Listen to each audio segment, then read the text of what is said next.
Hello అండి. నా పేరు doctor Rajasekhar Marla, consultant plastic and cosmetic surgeon, Medicover hospitals. ఇవాళ మనం ఆయిలీ స్కిన్ వాళ్ళు తీసుకోవాల్సిన జాగ్రత్తలేంటి, డ్రై స్కిన్ వాళ్ళు తీసుకోవాల్సిన జాగ్రత్తలేంటి? ఇది వెరీ జనరల్ టాపిక్. కానీ దీనికి చాలామంది ఏం చేయాలో తెలియక ఏదో చిన్న చిన్న వీడియోస్ చూసి, ఏదో వచ్చిన సజెషన్స్ చూసి, ఎవరో ఏదో చెప్పారని చెప్పి వాడుకుని ఇబ్బంది పడుతున్నారు. ఆయిలీ స్కిన్ వాళ్ళు తీసుకోవాల్సిన మెయిన్ జాగ్రత్తలు ఏంటంటే, మీ బాడీలోకి ఆయిల్ ఇంటేక్ తగ్గించుకోవాలి. ఆయిల్ ఇంటేక్స్ అంటే ఆయిలీ ఫుడ్స్ ఎక్కువ తినకుండా కొంచెం జాగ్రత్తగా ఫ్రూట్స్ కానీ వెజిటేబుల్స్ కానీ ఎక్కువ ఇంక్లూడ్ చేసుకుంటాం డైట్లోకి. ఫైబర్ కంటెంట్ తీసుకుంటాం.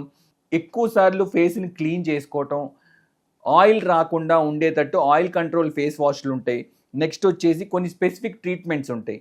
ఇలాంటివి తీసుకోవటం వల్ల మీ ఫేస్లో ఉండే ఆయిల్ సెక్రీషన్స్ని మనం తగ్గించుకోవచ్చు.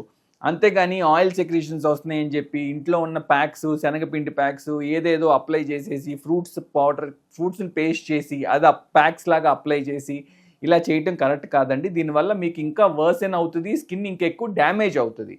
సో డ్రై స్కిన్ వాళ్ళు ఏం చేస్తారు అంటే ఏవేవో క్రీమ్స్ అప్లై చేస్తూ ఉంటారు, డ్రైగా ఉంది స్కిన్ అని చెప్పి.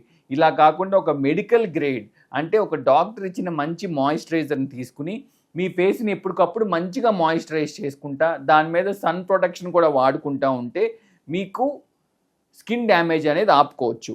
ఆయిల్ స్కిన్ కంటే డ్రై స్కిన్ ఇంకా డేంజరస్ అండి. డ్రై స్కిన్లో ఎక్కువ ఏజింగ్ వచ్చేస్తుంది, స్కిన్ ఎక్కువ డ్యామేజ్ అయిపోతుంది, స్కిన్లో ఎక్కువ ఏజింగ్ వచ్చేస్తూ ఉంటుంది.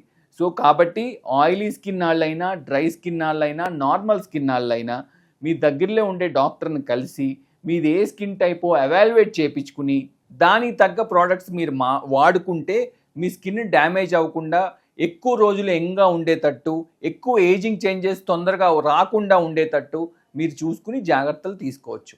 Thank you.